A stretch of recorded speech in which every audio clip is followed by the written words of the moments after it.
araw ng suspendido. Pero posibleng patawan pa ng maximum na parusang dismissal ang ama ng estudyanteng namaril sa Ateneo de Zamboanga University. Lumalabas sa investigasyon na naiwan niya ang mga baril niya sa sasakyan na naghatid sa shooter, kaya ito nakuha. Pero paano ito nakalusot? Sa campus security. Nakatutok si June Veneracion. Isa sa mga tanong sa malagim na pamamaril ng isang 14 anyos na estudyante sa Ateneo de Zamboanga University. Paano niya naipasok ang ginamit ng mga baril, gayong may security inspection papasok ng eskwelahan? Lumalabas na ang ginagawang security inspection sa pedestrian gate lamang para sa naglalakad papasok. Pero nakasasakyan pumasok ang batang shooter, kaya di dumaan sa inspeksyon. So they have to review and they have to reformat their security measures. Sa investigasyon ng pulisya, inihatid siya papasok ng driver ng kanyang amang Customs Police Chief sa Port of Zamboanga. Naiwan daw ng ama ang kanyang mga baril sa loob ng sasakyan at pagbaba ng bata sa basement ng eskwelahan, dala na niya ang mga ito. Dapat dyan, equally responsible ang gun owner. Isa sa mga baril na ginamit ng minor de edad sa pamamaril, issued ng custom sa kanyang ama. Ang isa pang baril, personal na armas naman ito.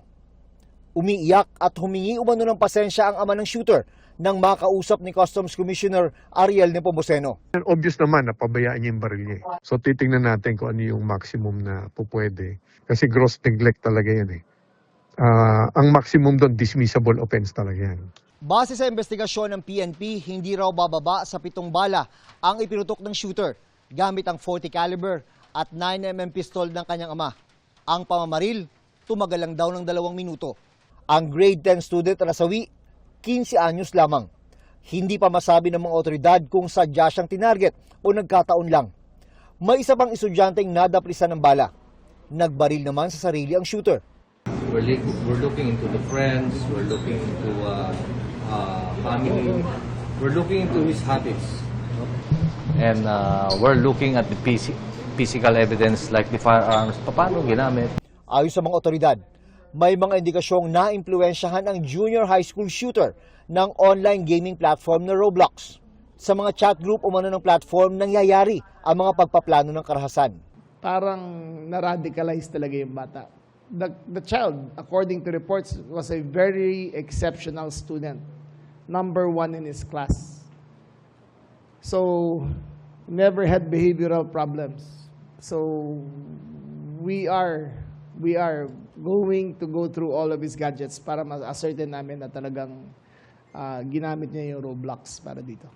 Nakikipag-coordinate na ang PNP sa mga social media platform para i-take down ang mga video at litratong may kaugnayan sa pamamaril para hindi na kumalat pa. Umapila rin ang DILU sa Kongreso na magpasa ng batas na magbibigay ng mas mabigat na parusa sa mga gun owner kapag nagamit ng iba ang kanilang baril sa krimen. Andito po ang PNP. We will keep you safe. We will do everything. June Veneracion, Nakatutok, 24 Oras.